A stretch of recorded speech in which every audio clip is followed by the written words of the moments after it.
Last summer, I took a solo road trip through the mountains. I wanted some time away from everything. Just me, my thoughts, and the open road. I was driving late one night when my car started sputtering and eventually died. I managed to coast to the side of a desolate road, completely cut off from civilization. My phone had no signal, and it was pitch black outside. I remembered passing a small town about 10 miles back, so I decided to walk there and look for help.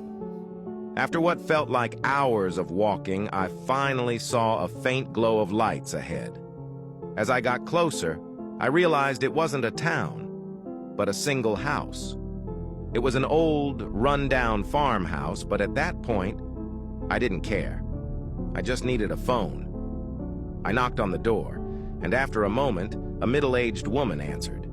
She looked startled to see me, but eventually invited me in. The inside of the house was even more decrepit than the outside. The wallpaper was peeling, and the furniture looked like it hadn't been touched in decades.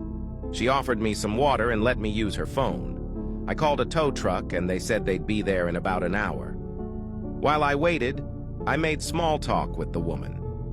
She seemed nice enough, but had an odd way about her. Every now and then, she'd glance at a closed door at the end of the hallway with a nervous look in her eyes.